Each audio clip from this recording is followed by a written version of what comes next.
Pertemuan keempat mata pelajaran IPS kelas 8 SMPK Yosudarso. Materi pengertian faktor pendorong dan penghambat kerjasama ASEAN. Selamat pagi untuk anak-anak kelas 8 SMPK Yosudarso Silaragung. Tetap semangat ya. Ini adalah pertemuan keempat pembelajaran IPS untuk kelas 8. Anak-anak, Bu Tika ucapkan terima kasih untuk setiap tugas yang sudah kalian kirimkan selama ini. Terima kasih, dan Bu Tika tetap mendorong buat anak-anak yang sudah rajin, yang sudah mengumpulkan tugas tepat waktu untuk melakukannya lebih lagi. Dan yang belum, Bu Tika dorong untuk semakin giat meskipun kita masih melakukan pembelajaran lewat video, tetapi Bu Tika sangat menunggu tugas-tugas kalian. Ketika kalian mengumpulkan, itu sudah sebagai bentuk dari tanggung jawab dan kedisiplinan. Tentu Bu Tika juga akan perhitungkan tentang isi dari pengerjaan tugas kalian.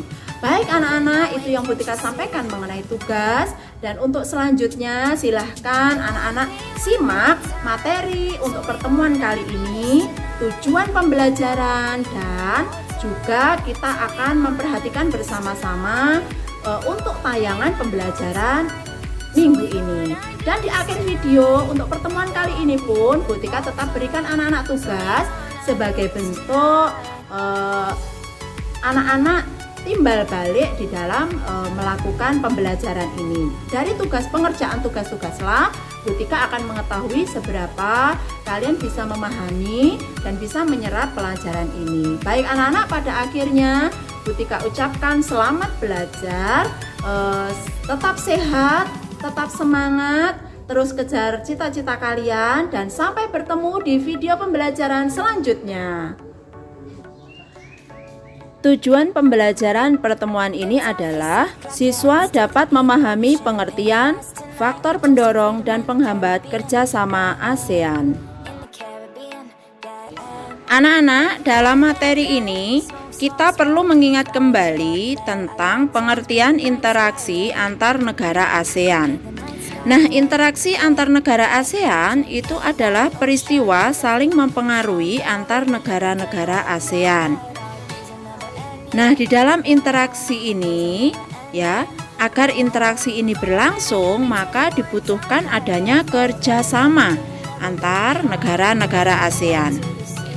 Anak-anak, kerjasama itu sendiri adalah menjalin hubungan antar dua negara atau lebih demi mencapai sebuah kesepakatan.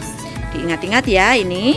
Nah, tentu dalam menjalin kerjasama itu ada faktor-faktor yang mendorong ya, supaya kerjasama ini terjalin ada faktor-faktor yang mendorong. Nah, yang pertama adalah kesamaan dan perbedaan sumber daya alam. Nah, kesamaan sumber daya alam di beberapa negara itu dapat mendorong adanya kerjasama. Contohnya, beberapa negara di kawasan Asia Tenggara penghasil minyak bumi itu akhirnya menjalin kerjasama yang dinamakan dengan OPEC. Nah, ada juga kesamaan dan perbedaan sumber daya pangan misalnya. Contohnya Indonesia akhirnya mengekspor pangan ke Singapura.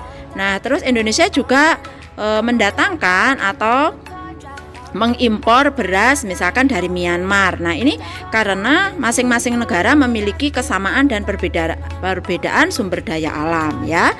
Itu yang dimaksud. Nah, yang kedua adalah kesamaan dan perbedaan wilayah atau kondisi geografis. Secara keseluruhan anak-anak, memang kawasan Asia Tenggara itu negaranya hampir memiliki kesamaan secara kondisi geografis karena berada di kawasan yang sama.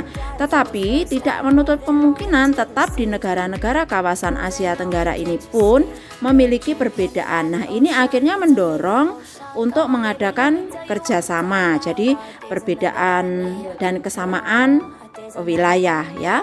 Nah, selain faktor yang mendorong, tentu ada faktor yang menghambat. Jadi, apa faktor yang menghambat? Yang pertama adalah perbedaan ideologi. Anak-anak tahu ya, setiap negara pasti akan memiliki ideologi yang berbeda. Indonesia ideologinya Pancasila akan berbeda dengan negara tetangga, negara lain. Nah, ini biasanya akan merupakan faktor penghambat. Nah, yang kedua adalah konflik dan peperangan.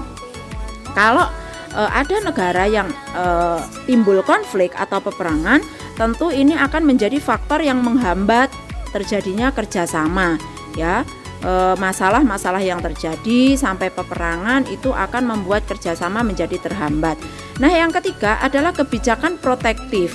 Kebijakan protektif tiap negara itu berbeda, anak-anak, ya.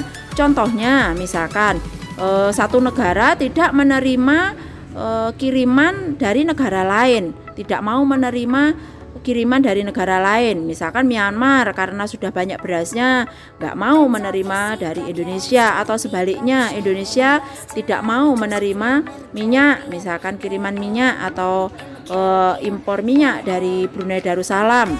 Nah, ini merupakan kebijakan yang ada di satu negara. Nah, bisa jadi ini menjadi faktor penghambat. Nah, selanjutnya yang keempat adalah perbedaan kepentingan tiap-tiap negara. Tentu setiap negara itu memiliki kepentingan yang berbeda-beda, anak-anak. Antara satu negara dan negara yang lain itu tidak sama.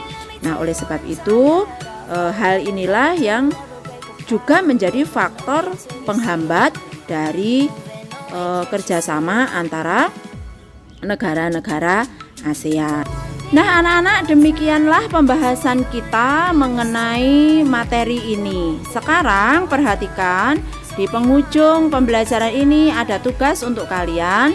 Silahkan kalian menulis kembali faktor penghambat dan faktor pendorong kerjasama ASEAN. Terima kasih untuk perhatian kalian, tetap semangat, sampai bertemu di video pembelajaran selanjutnya. Tetap sehat, sampai jumpa.